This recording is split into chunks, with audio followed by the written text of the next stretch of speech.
welcome to Wrestling and Everything, Coast to Coast, with your host, Buddy Sotelo Esquire, and Wrestling's premier photographer, Dr. Mike Leno, and the irrepressible and effervescent Evan Ginsberg.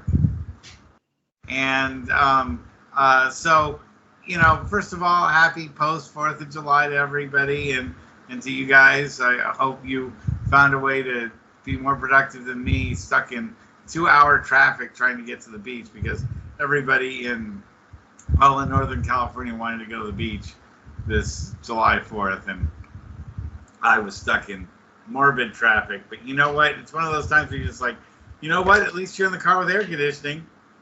That's a plus. So we kind of had a picnic in my car as much as anything else, me and my kids.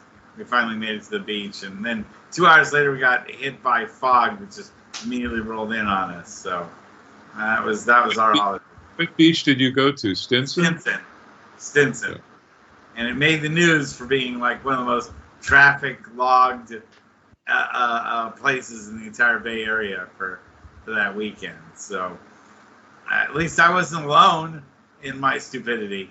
It was a dumb thing to do, but I wasn't alone in my stupidity. So what did you guys do for the 4th? Nothing. Now that's perfect talk show material. That summed it up in one word. Nothing. I went to the gym. That's what I did. And what about you, Mike? I did that too. Then barbecued hot dogs, hamburgers, and watched fireworks out the window. Illegal fireworks. They're all over the place down here. Everybody has them. They don't care about the fire dangers. They don't care about the animals being frightened, nor the pollutants that they're putting out. We had the worst smog in years because LA and pretty much all of Southern California has worked hard to minimize smog. It's been affecting this city since cars were invented, and got a good job, but there's so much particulate matter. So now they're saying a lot of cities want to rule out fireworks in place and have drones, those colorful drone shows that, there's none of that pollutant stuff. So I hope they're awesome. I saw a drone show last year, and I thought it was fantastic. You don't necessarily need fireworks. They always get these illegal fireworks and they set off. They had like 13 massive fires because of stupid people with stupid illegal fireworks. So they go and cross the border into Nevada and buy that stuff, or they ship it, mostly from China and other Asian countries. And at least LA police have gone through to storage units and found, millions and millions of dollars of illegal fireworks. But it wasn't enough to, There's always one story about somebody who lights a firework on their head and gets killed doing it every year. Always a great way to be remembered. That's great TV if you guys watch. And they always do, the local news will do those segments where they blow up robots or whatever those things are. Yeah, it's like a model of a hand. Yes. Holding a firework and showing, how you'll never be able to count to 10 again. Yeah. Geniuses. Courtesy of that. So anyway, they couldn't before their fireworks blew off their fingers. Now they really can't. So, but let's talk on another note, and that is the passing of a friend of Evan's. I didn't know him personally. I had heard something about him just in passing, because I know he was a super fan. Why don't you tell us more about the friend of yours who passed away this week? Yeah, Ray Ricafort, 53 years old, avid wrestling fan. Any convention you ever had, he was there. Avid collector, supporter of the indies. He's also a big Kiss fan, and Kiss actually acknowledged him. They actually posted about him passing and sent their condolences, which very gracious, big stars acknowledging a fan. So, what can I say? A good guy, always a warm smile, happy to see you, a big hello. I wasn't a close friend, but I knew him from all the conventions and all the East Coast wrestling people, especially the convention people, the agents, the vendors. They all knew him. And just, sad. 53 is young. So what made him stand out? What made him get along so well with wrestlers and wrestlers? Just always had a big smile and was gracious. And can I help you with anything? Is there anything I could do for you? No mercenary.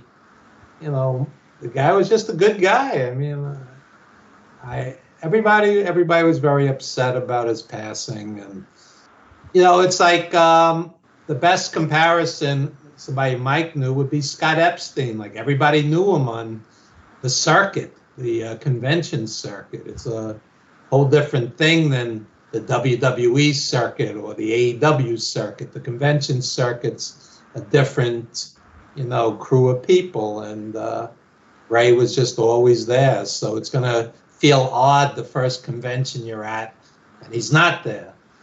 See, that's a way of life on the East Coast that really isn't the way it is out west. You would agree with that, wouldn't you?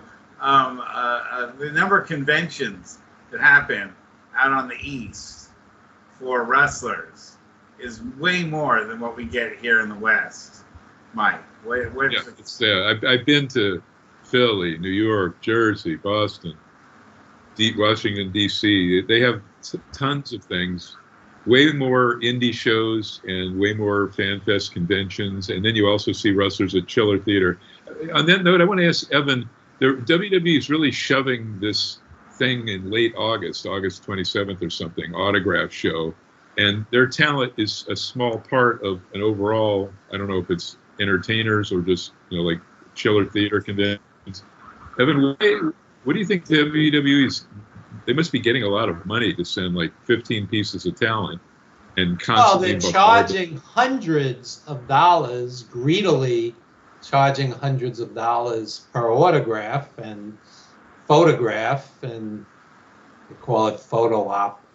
So, Rhea Ripley will publicly say, "Don't ask me for an autograph," but she doesn't seem to have any problem selling them for hundreds of dollars. And the wrestlers today are making far more money on a much lighter schedule. When you had guys working, hundreds of days a year, and they would stand outside before and after the show and sign autographs for anyone and everyone, and they were blue-collar guys for the most part. Johnny Valiant used to tell me most of the headliners, until the Hogan Rock and Wrestling era, never broke $100,000, and they'd stand outside and happily sign autographs, for the most part, face or heel, with a few exceptions, of course. But so when the wrestlers make public statements, do not infringe on my personal time. Yeah, don't stalk them at airports or hotels or whatnot. But if you're paying top dollar for a ticket and you see a wrestler, I don't think there's anything morally wrong with, can I have your autograph? If it's one piece and you're a true fan and you're not an eBay, mega seller or whatnot. It's interesting, the fanboy spin on things today. It's a different world. I mean, I'm not going to feel like a criminal if, I walk up to a well-paid celebrity and say, can I have your autograph? And you ask for one thing signed, as long as you're not stalking them outside their house or some such nonsense. I mean, I don't get it. And let me take this as a performer, I was always really honored when someone would ask for my autograph. Of course, as long as it's in the show, and obviously no one really ever came up to me, except, once or twice, and recognized me at anything other than at a show. I mean, I had, actually, Anthony Cardi, the guy with the mustache competitor, did meet me at a Safeway. Well, I met him while he was the cashier at the Safeway, and he recognized me and said, "You're Buddy Sotelo, aren't you?" So, that's happened to me a couple times, but it's not like it happens to me everywhere I go. But when it did happen, I was always really honored by that, because it is the fans that make you who you are, And of course, in the days of kayfabe, it's a little bit different, because some people, as we've talked to the children of wrestlers, and when they were heels, and in the days of kayfabe, people would give them a hard time and say we ate your dad because he hit Bob Backlund over the head with a chair on Saturday night, and how dare he do that, and they couldn't, especially Kelly Slaughter, would tell us about some of those stories where she would be afraid, because people would take out what happened on TV and apply it to real life. Of course, people do that to people who are on Games of Thrones and everything else. They can't tell the difference between, something that's set on another planet and what happens in real life, or people that portray robots and they're still mad at them for stuff that they do. But that's people and their inability to discern between what's on the screen and what's in real life. But it's interesting you say that, because I was having a discussion with somebody. Organized religion is in decline. There's less and less people who are quote unquote religious, a lot more atheists. And whatever you believe or don't believe is absolutely fine with me. But what I find is you have these obsessed fans of all genres. If you're studying Klingon, or your religion is Star Wars, or you think it's a brilliant idea to cross an ocean and spend $23,000 plus to watch WrestleMania 40, I think you've substituted pop culture for religion. And I've heard geniuses go, and Buddy's heard me say this 40 times. I've heard geniuses go, Vince is my hero, WWE is my religion.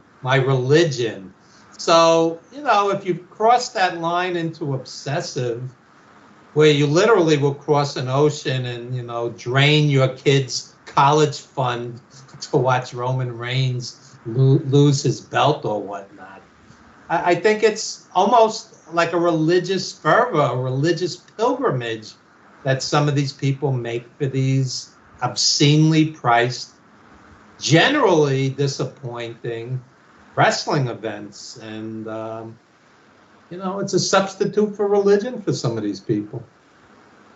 And that sort of leads me into a topic I wanted to bring up last week but didn't get to bring up, so I'm going to throw it in for this week to both of you guys, and that is, I want to talk about patriotism in wrestling. And right now, I think that angle is probably about as low an involvement in wrestling as we've ever had. Where red, white, and blue is not, featured really anywhere in it. There's no USA chants. There's nobody who really embodies America. We don't have, they still WWE, depending. They maybe a couple of times a year. Evan, who am I trying to think? They were doing the USA. So they still do it on occasion, but you're certainly right. There's nothing like the old days where it was used as almost like a prop, particularly getting the fans to do that to Iron Sheik and Nikolai Volkov and all of that ridiculousness, which dates back to basically pro wrestling heels were stereotypes of whoever we were at war with in World War I and later World War II. All that stuff, the salt-throwing Japanese, anybody from the Middle East, like from the Sheik on, anybody from Yugoslavian or Russian country, etc. Just Nikolai Volkov, certainly. But he wasn't even Russian, And so, what about India? What about when, the anthem, Evan knows this too. The anthem, the thing that he used to sing, that wasn't the Russian national anthem. It was it was I think the anthem from Nikolai's country of origin. That I don't know. Yeah, that's true. That is not the actual song. If you listen to what the Russian national anthem is, it's not what Nikolai was singing. So that was supposed to be the anthem of the Soviet Union. He was supposed to be singing the actual anthem of the Soviet Union, not Russia, not the actual Russia, not the country of Russia. Yeah. Like his first run after he, turned into that character after being one of the Mongols, the third Mongol. had nothing to do with that country or any of those USSR countries. No, Nikolai actually said to me he did not like going in public with that Mongo hairdo. He was embarrassed. He was a very personable, friendly guy. People got scared. This massive guy with the Mongo hairdo. And the solid black contact lenses for the eyes. That he was the third one, and he and I guess the first one were Beppo. Were in the IWA that I shot. They were there just very briefly, managed by George Cannon, the first couple of TVs and the first, I think, those 3 outdoor Roosevelt Stadium Jersey shows I shot. But yeah, so to see how he transformed himself, he was a big deal. And before I forget, he didn't use that name when he came into the AWA. Vern, somehow, like he did with the destroyer Dick Bear, not using the name that Dick Bear had, which was globally famous, instead making him Dr. X. I forget what name. Boris Baryshnikov. Yeah, it was crazy. Like, made no sense. The Russian name. Vince Sr. wasn't going to disallow him from using that there. But well, there was a previous Nikolai Volkov. Right, just like there was a. Oh, right, but there was the name that Vern Gagne gave him. That was a brother Russian heel team in the 50s. So Nikolai is using the name of a former tag team wrestler from however many years it was prior to him. So that was crazy too. I learned that there was a prior Dino Bravo going back to the 50s and 60s. That was last week. That was a I never knew that before. Yeah, info from last week. So anyway, I just think that's kind of interesting because it was such a when I was working with APW, Roland really hated the red, white, and blue USA stuff. He didn't want to have any of that stuff in his Fed. And it's just kind of interesting to see. I think Vince was always, I think, a big believer in red, white, and blue, rah, rah, rah, USA stuff that always, excited him. But I don't think Tony Khan is a big fan of it. And I don't think Triple H is a big fan of it. You don't need to utilize that. Aren't you supposed to be telling stories? Those stories have to involve jingoism or false patriotism, as I like to call it. The people. It's a way to get cheap the Capitol. I'll just throw that out. I'm only speaking for myself. The people who stormed the Capitol calling themselves patriots. Come on, the people have mental difficulties doing that garbage. Oh, so, yeah, I agree with that. But yeah, it's patriotism. So when you're chanting against somebody who's an American citizen portraying a character, it's kind of back of the head bizarro world. It was a way to generate that cheap heat, and so you could play off of anti-foreign wrestler kind of thing. But now, we're supposed to be friends with so many people. Well, it backfired. We all 3 of us know that Vince was going to have that WrestleMania heel Sarge against Hogan. Hogan trying to take the title back from Sarge, and that was scheduled for the outdoor 120,000 seat Coliseum, the way it's configured for football, various events. But that whole thing got shit on, being an Iraqi sympathizer. They had to move it to the tiny 12,000 seat sports arena that year, whatever it was, 94. I can't remember the year, 92 maybe. And that was a fiasco, egg on their face. They have to move the venue for WrestleMania because they couldn't sell it, and the fans just were shitting on it. So, whereas before, that was one of the most genius. And here's a positive though: it was Vince Sr.'s era, when the turn happened with Sarge and Iron Sheik, and Vince kind of went behind his father's back, Vince McMahon Sr., and told Sarge to just walk out there when Iron Sheik was coming back. Now, mind you, get into that, the stare down, which really. They're walking, and then immediately turns Sarge. I remember when that happened. That was a huge deal. Yes. Yeah. So that's a brilliant use of that. It turned Sarge immediate babyface and blah blah blah, rah rah rah. But we'll have to ask him. I don't think he actually served. but we'll have to ask him or Kelly. You know, I don't want to put him on the spot because he's done that. He's turned it into a big positive and portrayed G.I. Joe, you know, Sergeant Slaughter's character in the G.I. Joe, all of that. I'll have Kelly back on. She can answer all that stuff. But but yeah, so anyway, just because July 4th was going on, I definitely was something that was on my mind. But speaking of on my mind, you were just recently at the AEW show. Physically there. And tell us about the venue, Evan. You said that was the first time you'd been to that venue? Yeah, tell us. Yeah, it's the UBS Arena. Used to be a racetrack. It's like the border of Nassau and Queens. Yeah, nice enough arena. Outside, it looks like something out of Mad Max because they have all kinds of like garbage and stuff that they never cleared out. You know, it's like outside you wouldn't be particularly impressed, but inside it's a whole different experience, man. My buddy Scott Bernstein, he's a dentist like Dr. Mike, and we walk in and we're sitting in a suite. You know, this is how you're watching wrestling. Forget blue collar. You must be doing a lot of root canals.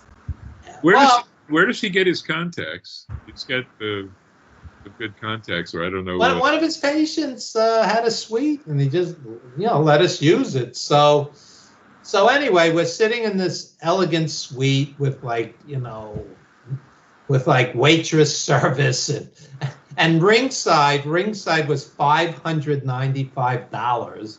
They had $1 million gate.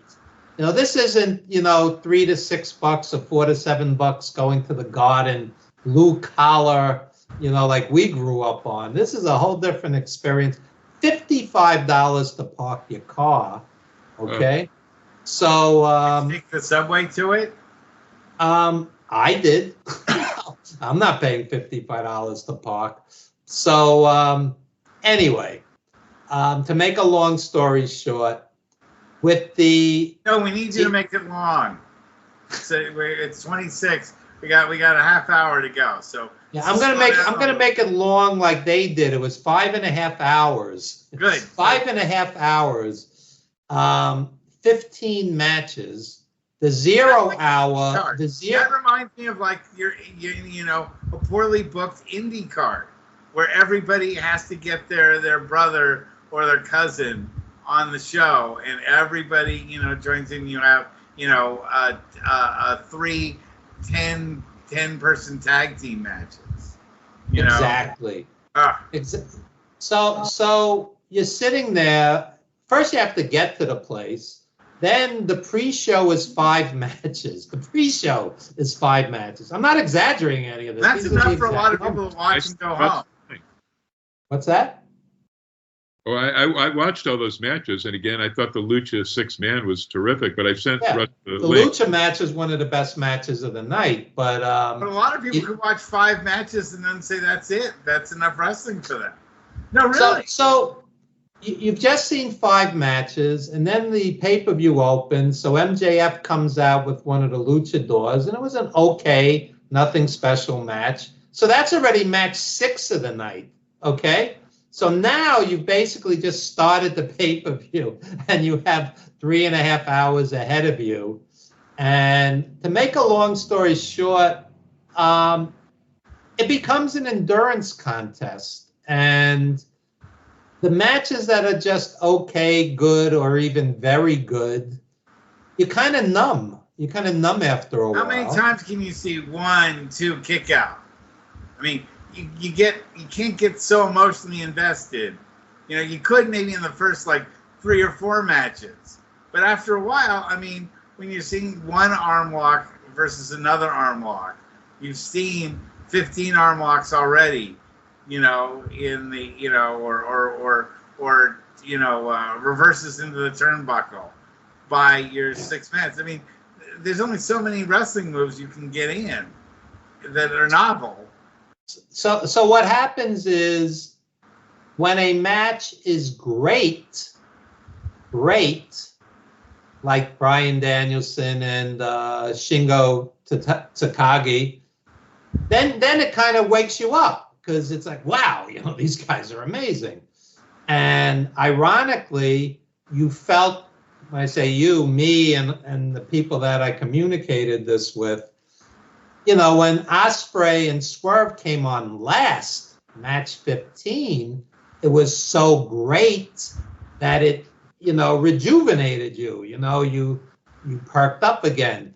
But it's really not even fair to much of the card, because unless you're doing something extraordinary, there's only so much you can watch after a while. 5.5 hours is ridiculous. And not to complain, because there were 3 matches, the Lucha match, the Danielson match, and the main event, that I thought were great matches. You're watching 3 great matches in one night, but that's spread over 5.5 hours. The WWE, it's the exact opposite story. The pay-per-views yesterday, you have only 5 matches, but about an hour of the show is these choreographed, endless walks to the ring, where every step, every move, every expression is rehearsed, you know, manufactured. There's no real authenticity to it.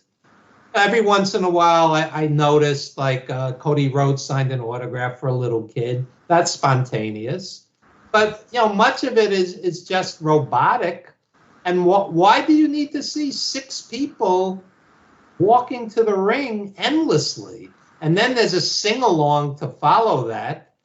I'd rather see 1 or 2 more quality matches than just endless pre-match, you know, nonsense. So the sweet spot to me would be for AEW and WWF to have 8 or 9 matches.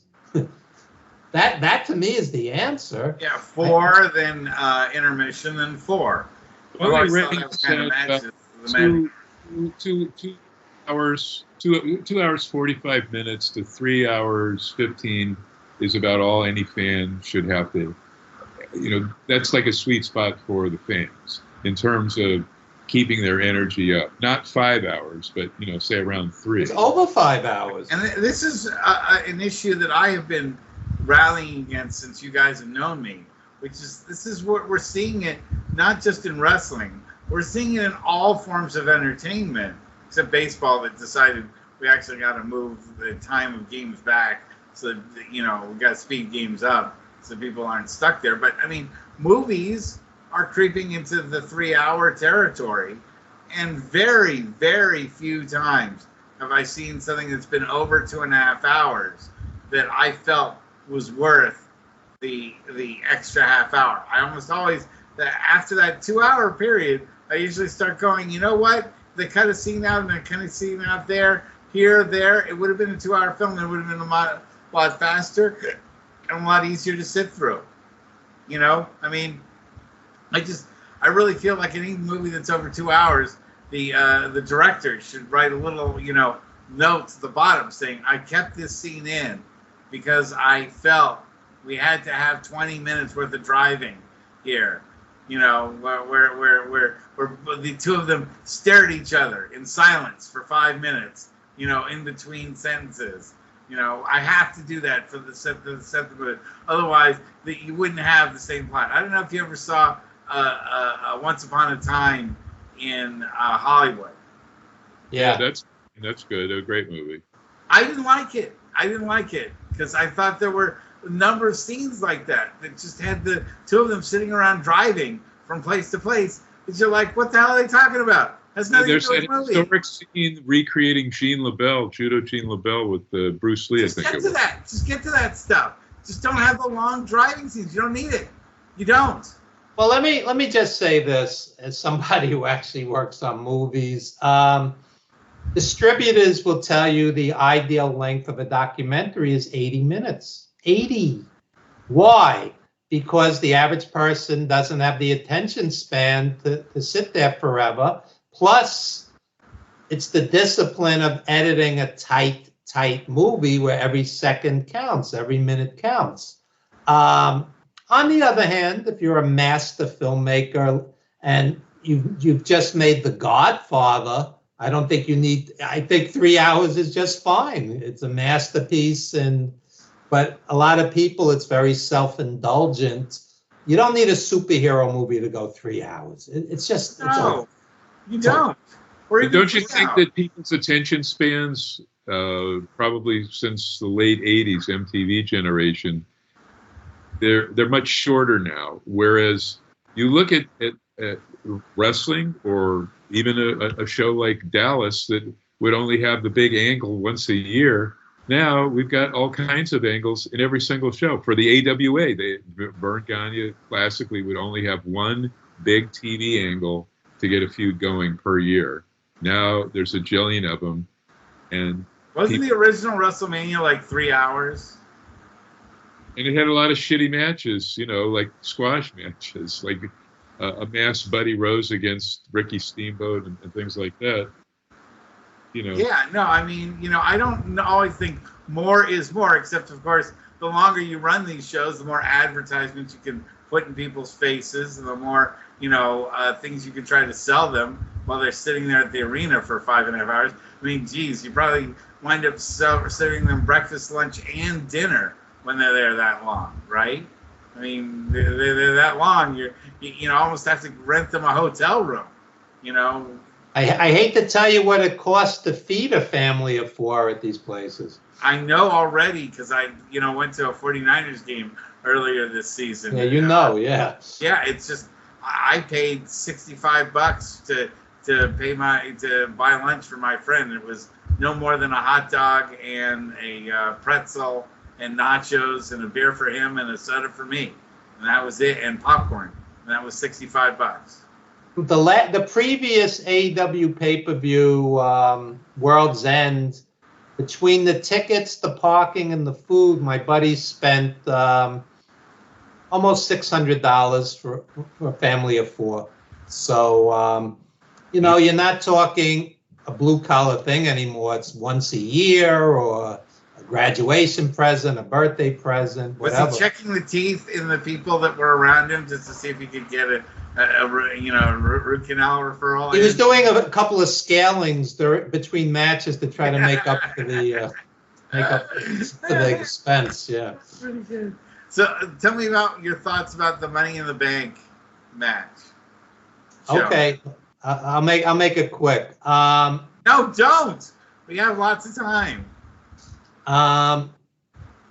Honestly, the only match that I really, quote unquote, needed to see was the women's Money in the Bank. That was wild. And, I don't recommend doing these dangerous, spots that could permanently injure you, but they were brave enough to do them. And it was a wild brawl, and it was exciting. The other matches I could have easily lived without. And let me just get this off of my chest. Sure. Damian Priest, who has all the tools. I mean, the guy could wrestle, and he's a big, strong guy, and he has charisma. I mean, he's yet to have a great match. They make him a mid-card guy, as opposed to a true champion. Every match ends in a screw job finish of some kind. And when the match is over, you're talking about CM Punk or Drew McIntyre, and you're not talking about Priest. They've really done a terrible disservice to him, but he also has not risen to the occasion. He has not had a great match yet. And, Seth Rollins is the number 2 champion. You always said, that guy's great. That guy. I mean, the gimmick is silly, the clothes are silly, the sing-along is silly, but in the ring, Seth Rollins is great. With Priest, you're just going, that was another disappointment. Why? That was the 3rd match on the 5-match card, and it was nothing special, and they botched the finish. WWE even need like a secondary champion? I mean, that's the TV deal. One for SmackDown, one for Raw. I know, but I've always thought it's a worthless idea. It doesn't work. I mean, they needed it because they needed someone who would defend the title more than Roman Reigns. It's hard to keep track of all the titles in AEW. You've got a Empire champion, a TNT, a TBS, the champions for that's theoretically TV champions, but TBS and TNT, which are the 2 networks they air on. Don't they have a 24/7 title too, or something now, or some? They got rid of that, but once Vince was out, that humor title is gone. I can't keep track of the AEW titles either. And I really think that would help, the WWE is to really, they unify the title, then they create a secondary title, then they unify it, then they create another one. Take back the world title. Nobody thinks that SmackDown is a different brand than Raw, do they? Does anyone? Well, they are keeping them. This is the longest they've kept talent from one to going over to the other for no reason, making the separate brands ridiculous in concept. So Hunter has done a better job with everything from storytelling to long-term storytelling and building. And Seth Rollins, was given a shit sandwich given that title, the participation title, which initially Cody was going to get. Nobody was going to have that, so at least the fans were able to revolve and change that main event from Rock Roman to the rematch and Cody finishing his story. But it's like a lot of these things are participating. Like when Gunther held the Intercontinental the IC title, he really brought that title back to it. Yeah, absolutely. So those are the first titles, whereas Roman having that title and having like only 7 matches this year before taking the hiatus after WrestleMania. That's just crazy. That speaks volumes. But AEW, they're all defending their titles, but there's just too many of them. There's a women's title, but there's also a women's TBS title or TN. I get it confused. When Eddie Kingston came out with the 3 belts, if you put $1 million in front of me, I couldn't tell you what the 3 belts were, because they get so watered down in AEW. There's got to be 25 titles in AEW, something like it. It's ridiculous. Because there's singles, tags, and trios champions in the sort of still alive Ring of Honor thing that's you have to purchase their streamer to even watch that, which is a shame. They need to get Tony has the 3 hours of TV. Should have just made the Friday show, the Ring of Honor show, to have it must watch, because often Rampage, they have at least one good match, sometimes the opener and the closer, but there'll be some squash matches of late in there. Even Collision, which was an awesome show, always has been, but now they're starting to get some squash matches in there with local nobodies dropping very quickly. So, and let me ask you back to the pay-per-view that you did attend. How about Jericho and the Learning Tree? What kind of heat? Was it go-away heat? Because people don't really like this over-pandering Jericho. It's kind of beneath him. I know he's doing it to help those 2 young guys, Big Bill and the other guy, the African-American guy, is terrific. He's helping the younger guys, but what was your takeaway, or what did you feel?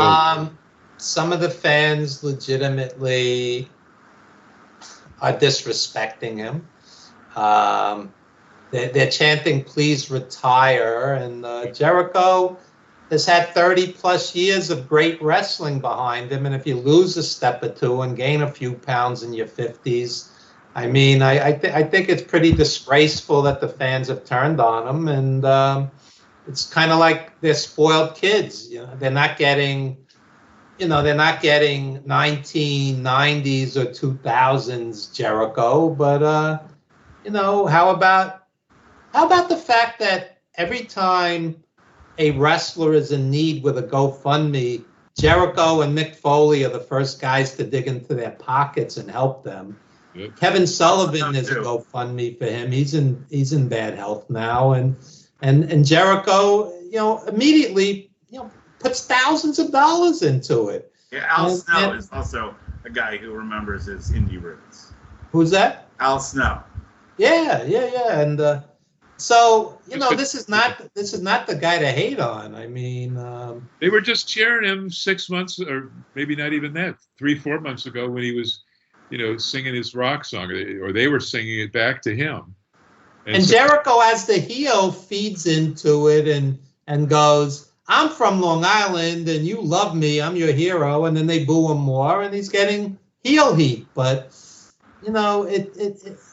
it kind of just bothered me to see them react to him like that, and because he's a good guy, and he's given 110% for 30 plus years, and he's not the guy to hate on, really. I got to say, that podcast he does, you can get it on Sirius XM, and just, you can get it on all the platforms. But yeah, but it's not as good as this one. It's terrific because he does wrestling, but he'll almost as good as this one. He'll have some horror films. He'll have name people from politics. He'll have ghost people that. Oh, we do that. I just saw Maxine today, which is from the trilogy with X and Pearl, and I was a little disappointed. It wasn't as good as the previous two, but worth seeing. I'm enjoying One Piece on Netflix. What's that? One Piece. The show One Piece. I don't know what it is. I know it's. I'm just trying to pipe in about something that has absolutely nothing to do with wrestling. But anyway, wait a minute. House of the Dragons on HBO. Not enough dragons this season. And not enough houses. Anyway, I did want to ask, in your opinion, guys, do you think the Money in the Bank concept is becoming obsolete as just like a thing? I mean, the way that they've run the Money in the Bank for the last several years has been so hackneyed and so worthless. They did it differently, Russ, because they actually had Drew McIntyre, give it, and he lost, but he did it that same night. He wins earlier. He wins the Money in the Bank, and then cashes in and still lost, and blah blah blah, to further escalate the eventual huge feud, which should do big money with CM Punk. But the experts are saying now that this Money in the Bank is so big that it should replace Survivor Series in the Big Four pay-per-views, because Survivor Series had constant the Survivor Series isn't what it was when they first started it. Teams of 5 strive to survive is it just ain't happening anymore. So, but I went back and watched some of those older ones. Those were pretty good matches. The 5-on-5s, the really old ones. Where you had like teams that you really did want to see up against each other. Those was good. Like, if you could get, I remember, because that was the swan song for the full pairing of the British Bulldogs in their team versus the team. So actually, I don't think they disallowed them from locking up with the Rougeos because of all that heat. And then that was it. And the Bulldogs went away, and then Davey Boy came back later. Yeah. I thought the greatest Money in the Bank was when Leon Spinks cashed in his briefcase on Muhammad Ali. That was great. See, I gave you a softball. There you go. You owe me one. So you owe me a setup one of these times. But yeah, and then I loved it when Don King came in with the chair, and Leon Spinks used the loaded boot. Well, let me ask Kevin about the John announcement, because tonight on the CBS Evening News, they actually ran that, and the people are all confused, saying, well, next WrestleMania, John Cena said. So they actually ran a segment, about 15, 20 seconds. And, they didn't get the concept that Cena is actually going to have 20 to 35 to maybe as many as 45 matches all next year. So his final match, not at WrestleMania. That's his final match at a WrestleMania, but his final match will be December of 2025.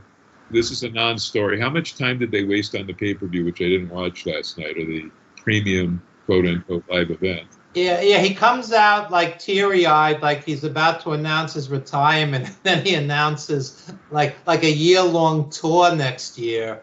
So basically, it's just pre-publicity. They probably gave him $1 zillion, like he's not making enough money.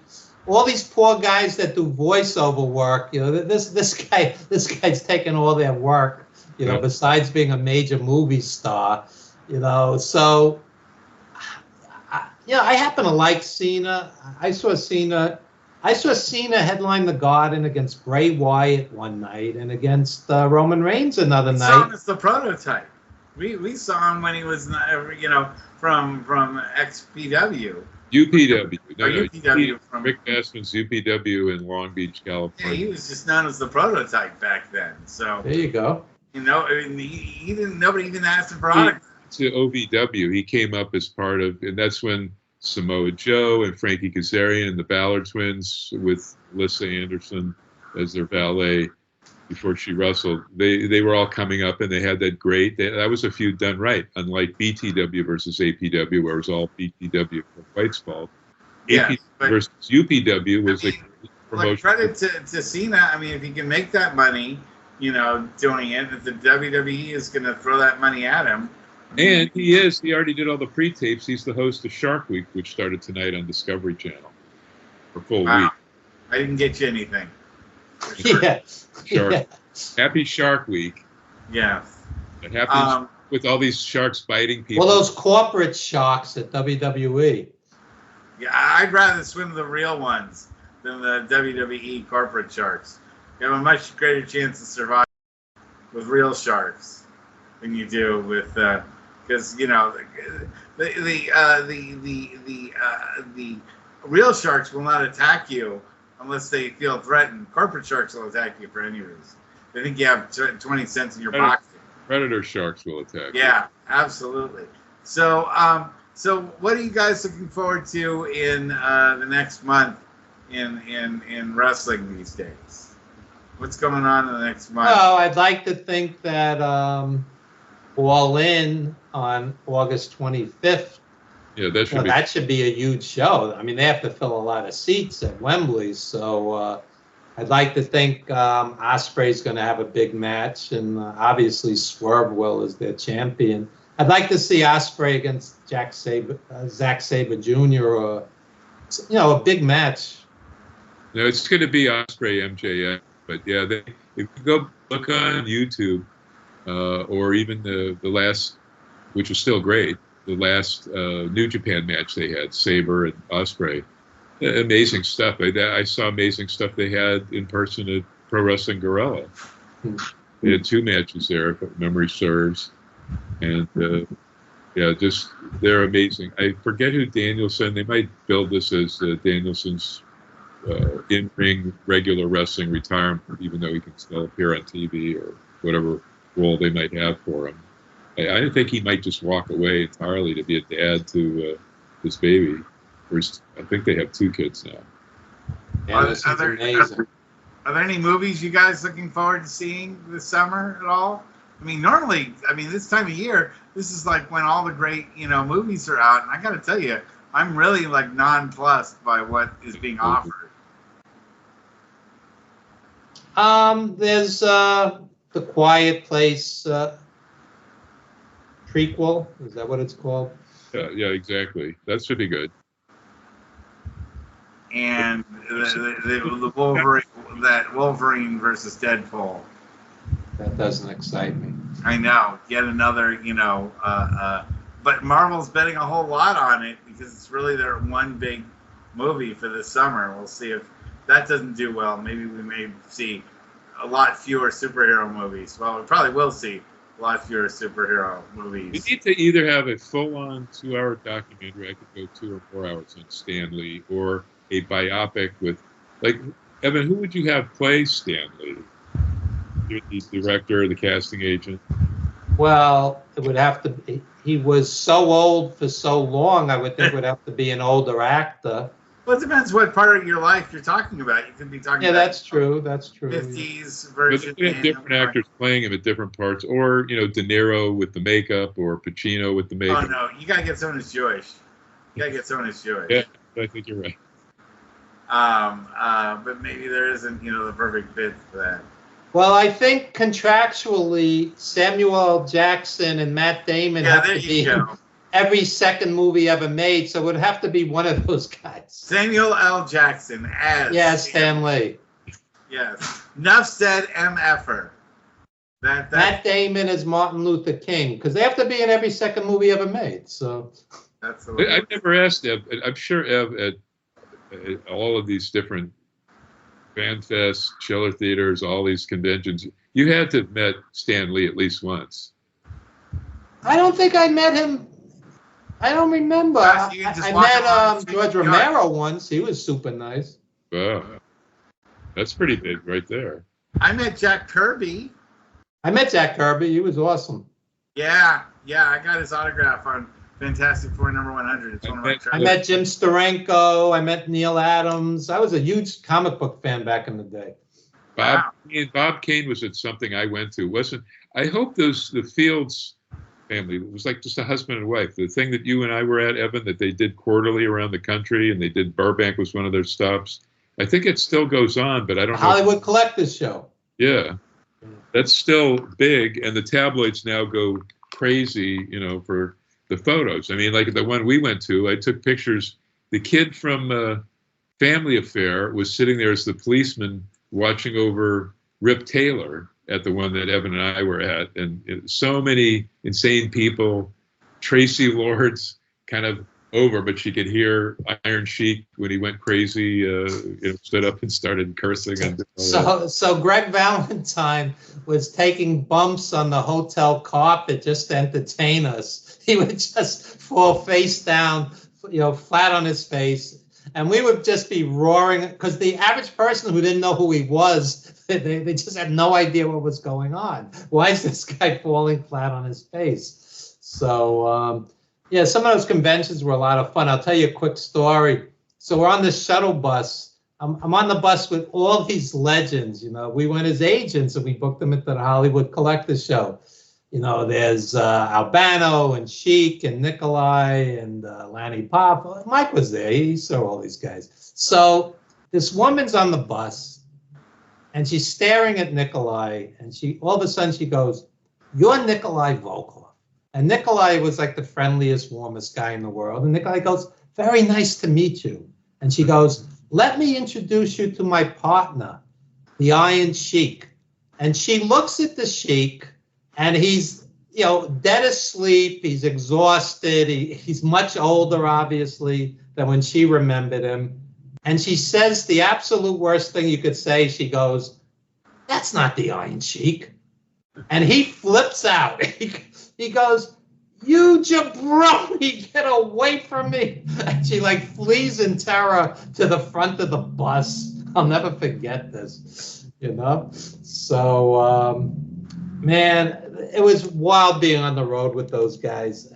I would room with Nikolai because, the Sheik liked to party, and Nikolai's like, "Evan, we'll go to bed early, get up early." So he wakes up like 6 a.m, and he's got these old school blocks that he carved in the old country. And he's doing hundreds of push-ups like 6 a.m. So then all of a sudden he goes to me, "Evan, let's arm wrestle." And I'm like, "Okay, Nikolai." So, I'm 6'2", like 210. I'm not a 98-pound weakling. I'm arm wrestling with the guy. I can't move him 1 inch, not 1 inch. Like it's like a wall. This is how powerful the guy is, And he was a great guy, Nikolai. I mean, the Sheik was nuts, but the Sheik had a good heart too. Yeah, I think he was one of the classiest, nicest, well-educated.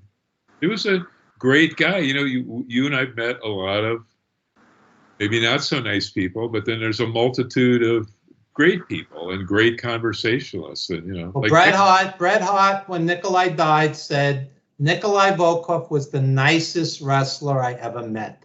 He said that publicly. So that says something because Bret Hart met everybody. Yeah, no, not just your stories, but a lot of other people have said the same sort of thing about Nikolai. Anyway, we're at the end of the hour. It just goes by that fast. Why don't you guys plug what needs to be plugged, and we'll see y'all again, real soon. Okay, check out Evan Ginsberg's Old School Wrestling Memories on Facebook. We have very interesting threads 24/7. Check out Wrestling Then and Now with Killer Kowalski and Nikolai Volkov. Check out 350 Days. Check out all my social media. Yours truly, the senior editor over at ProWrestlingStories.com. 900 plus articles chronicling wrestling's great history, and that's pretty much it. Mike? I don't have anything to plug. I hope people will support their indies and outfits like GCW and Billy Corgan's NWA and Court Bauer's MLW. You know, the smaller ones are still high quality. And today's wrestling, where there's so much wrestling, just get out there and support, you know, whatever you like. But don't hate on any other wrestling group. You don't have to shit on AEW if you're a WWE fan or vice versa. Just love wrestling. You know, there's more content now than Evan and I can ever recall, ever. And you have your access to shows. Any show that you want that's halfway around the globe, you can just watch on one of these pay network too. So like Triller or whatever, Fight, etc. So just love and support wrestling, I guess. And for the smaller wrestling promotions, some of which Mike just named, you know, have one or two less wrestlers and have a great publicist. No, really, because there's so much content out there. Like it finally hit me that TNA has a pay-per-view coming up. I believe it's July 17th. Okay, but what about MLW? What about all the other groups? What about NWA? You know, there's so much content, so much information, so much wrestling. They say you have to hear something 7 times for it to sink in, for a date to sink in, for an event to sink in. You know, get good publicists, and because otherwise you're just preaching to the converted. Yeah, your fans will turn on that pay-per-view. Your fans will watch your show, but you want to expand. And if somebody doesn't have that particular channel or doesn't know of a particular event, how can you support something you just don't know about? Alternatives. If you don't get access for TNA on Thursdays, you can watch it on TNA Plus, which is very reasonable, and you get all the pay-per-views free. Okay, but you have to know that. You know, alternative programming. Absolutely. All right, guys. Well, thanks so much. Have a great remainder of the holiday weekend for you, and we'll see you guys again soon. Have a great weekend. We'll see everyone soon. Thanks. Good night. Good night.